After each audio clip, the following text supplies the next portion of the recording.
You know, over the past year, I've been pretty vocal about my thoughts towards Marvel vs. Capcom Infinite, talking about all the news and the rumors and expressing my concerns for the possible end product. Well, that end product is finally here. Okay, actually it was here like a month and a half ago, but I spent all of October dedicating every video on this channel to Halloween, so for the sake of argument, let's pretend like it just came out this week. Besides, it's not like there's anything else in the fighting game / comic book community that's worth talking about this week.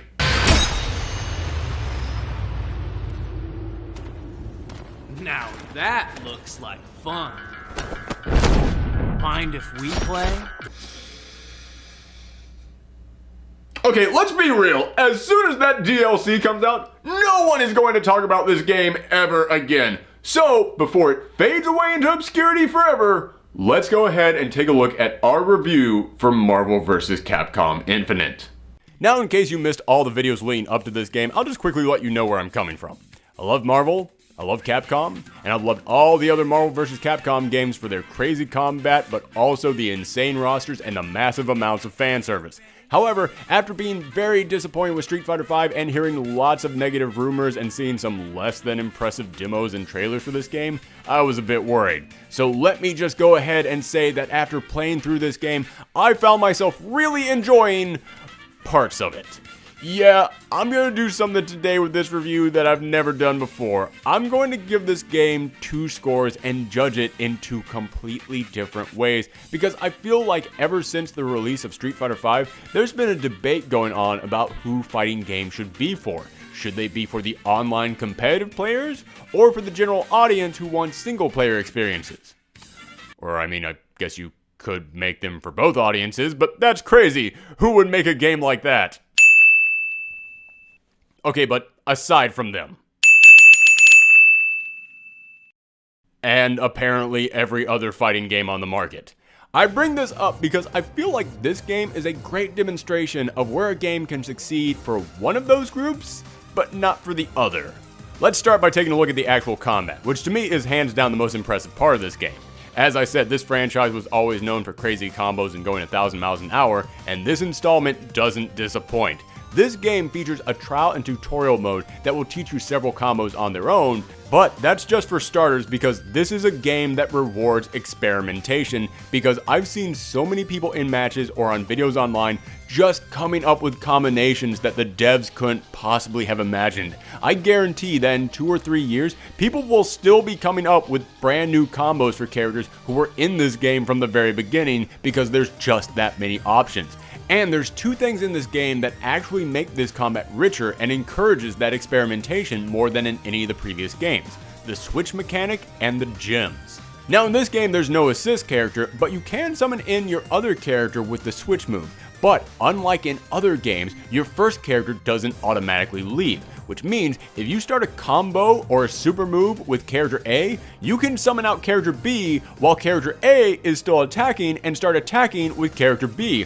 This can lead to some of the most impressive combos I've ever seen in a fighting game. In fact, in all honesty, don't even look at what I'm doing here. This is my gameplay and I'm just okay at this game.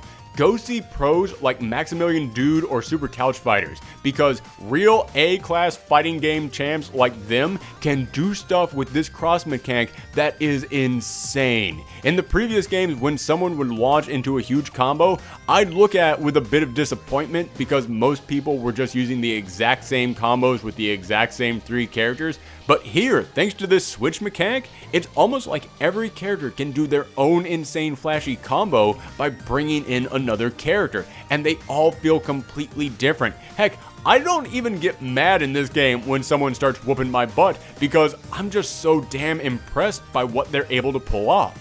Also, this time they brought back the Infinity Gems from Marvel superheroes, but this time each of them allow you to do something different. You can use the Power Stone to bounce an opponent off the wall, the Reality Stone to launch a homing attack, the Soul Stone to leech life, and so much more. And just like with the switch technique, you can use these stones to customize new combos for all your characters. But your stone will also charge up a separate meter, and when it's full, you can activate an Infinity Storm, which lets you go into a super state where the gem gives you a brand new power for a a limited period of time. This not only provides some real variety to the game, but you can also use it very strategically since only one Infinity Storm can be activated at a time, so if you know that your opponent really needs to activate that Soul Stone, you can go ahead and activate yours first to shut them down. All this adds up to a fighting game that I actually really enjoyed.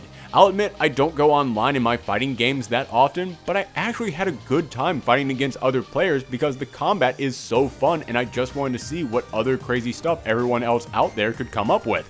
And I have to say, this game does a way better job matching me against opponents than the last Marvel vs. Capcom. I remember in that game, as soon as I ranked up to the second level, I never won another game because after that it started matching me against pros who had infinite combos. Here, I win about as many matches as I lose because this game actually finds me opponents who are on my level. Also, speaking of comparing this game to the last installment, I know I'm making this combat sound too complex, and it can be if you want it to be, but they actually simplified it from the last game. They put in here a one-hit combo button that isn't as effective as a regular combo, encouraging you to come up with your own, but at the same time, it's still pretty effective. It gets the job done when you need it to. Also, a lot of the special moves in here feel simpler as well, which allow you to connect them together far more smoothly. So when it comes to the combat, the online play, the part of the game that is for people who just want to pick their two favorite characters and duke it out with other players online, I'm giving this game a 9 out of 10.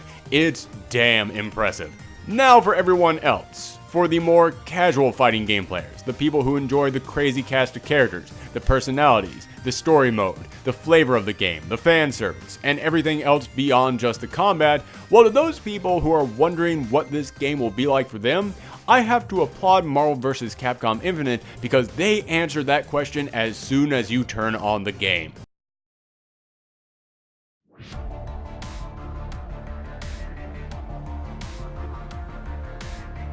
Did you miss it? Hold on, let's start up again.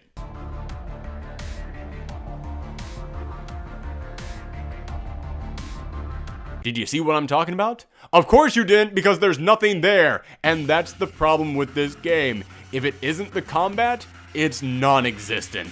Yes, as I said, the combat is great, but the rest of the game has no shine to it, no polish, no flavor.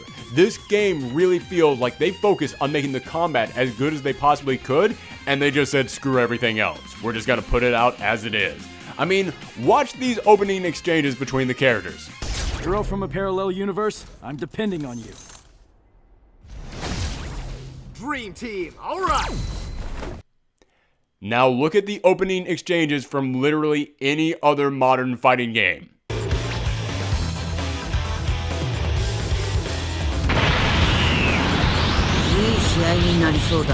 Marvel vs. Capcom Infinite? Now, what entertainment have you brought for me? Hulk's team is strongest there is! Any other game?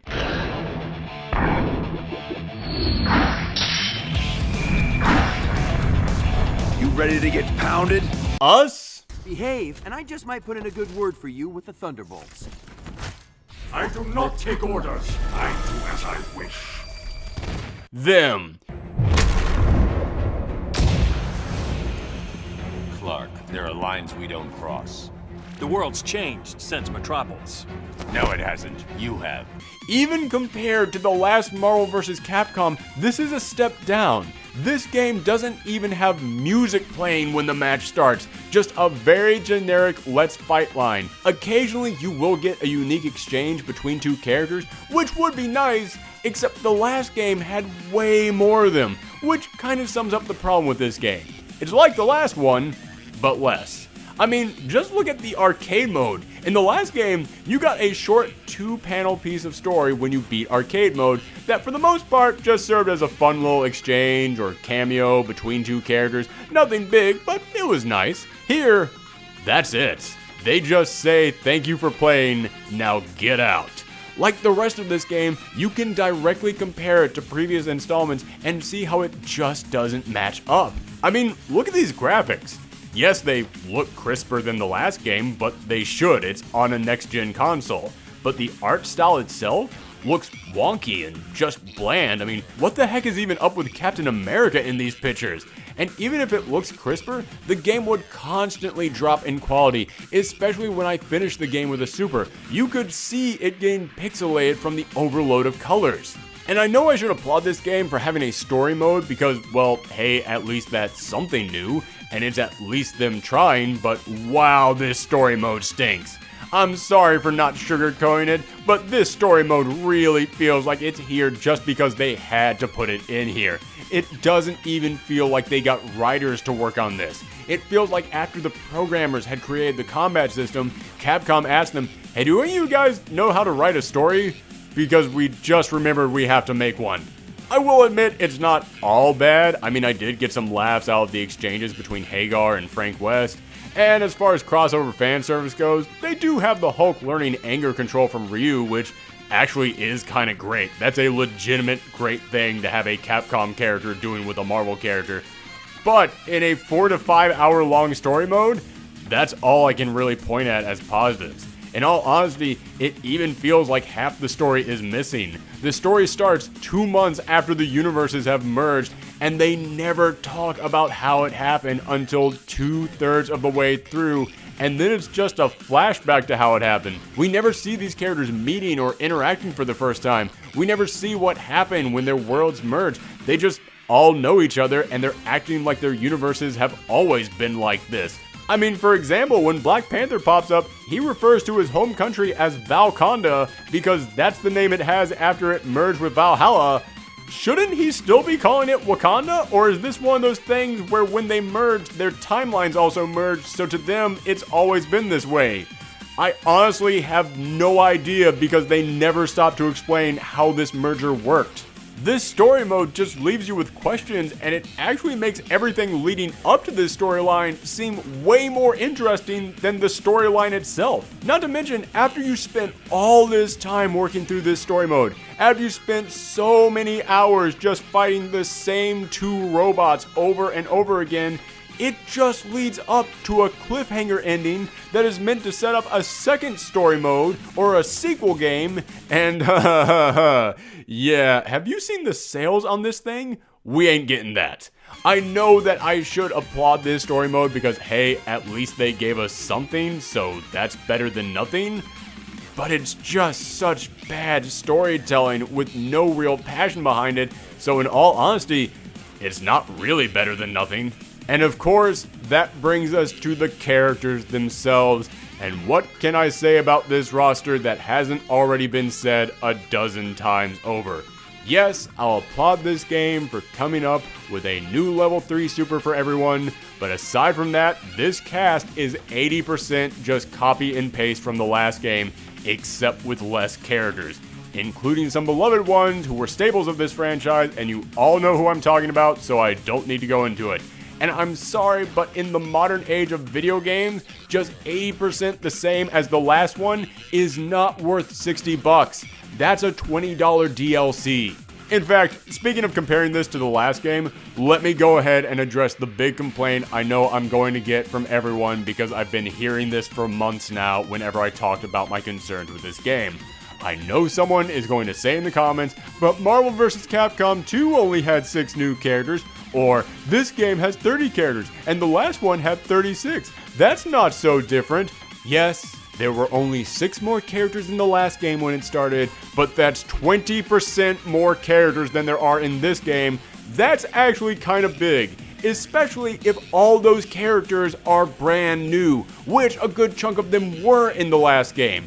And Marvel vs. Capcom 2 might have had only 6 new characters, but it also had 56 characters in total. You give me 26 more characters in this game, and I won't care if only 6 of them are new to this franchise. But also, those games came out in 2000 and 2011. It's 2017. You can't look back at a previous installment of a franchise from almost 2 decades ago and say, well, it's kind of like that one, so I guess that's okay. That's not progress. That's not moving ahead. That's not making something better, and the point of making new installments to a franchise is to keep making them better, to keep pushing them forward. And when you look around at every other fighting game franchise out there, at how they're improving themselves and striving to move ahead, yeah, This one looks like it did that for half the game and then didn't care about the other half, and I'm sorry for being so aggressive on this, but when it comes to the presentation of this game, that's exactly what it is. It's half-assed. And when you look at how franchises like Injustice, Guilty Gear, Mortal Kombat, and so many others take their games and try and create something bigger and better each time, and then in this game, almost everything aside from the combat feels like a step back, yeah, I'm sorry, but on some level, you do have to compare games to their competitors, and this game doesn't match up. This was a franchise that even for the non-competitive players was incredibly fun because of how much they gave you and how much style it had. And this one has no style and feels lacking compared to the previous installments, and even when it gives you something new like the story mode, it feels like they didn't care and it feels like a waste of time. So to that audience out there that wants to recapture what they loved about the previous Marvel vs. Capcom games outside the combat, to see their favorite characters teaming up, to play arcade matches against the computer, yeah, I give it a 4. However, I will admit the combat is the more important part of the game. It's the main attraction. So even though I think this game is really plain, it's got the points where it counts, so my total score for the game overall is a 7. Think of this game as being like a really good cheese pizza. Great cheese, the sauce is nice, the bread is cooked perfectly, not too soft, not too burnt, but I don't want a cheese pizza. I want some green peppers on there. I want some diced onions. I want some ham. Hell, I would settle for just some pepperonis, and it doesn't even give me that. But, you know what? I can eat a cheese pizza. It's fine. Not worth $60, but again, have you seen the sales on this game? It's not gonna be that for long. Thanks for tuning in, everyone. It's been a while since we reviewed a new video game, but I've got a lot more of these videos on the way. So if you want to see those or any of our other geeky videos we do every single week on this channel, then hit that subscribe button and follow me on Twitter and Twitch at Professor Thorgi. Again, thanks for tuning in, everyone, and come back next time.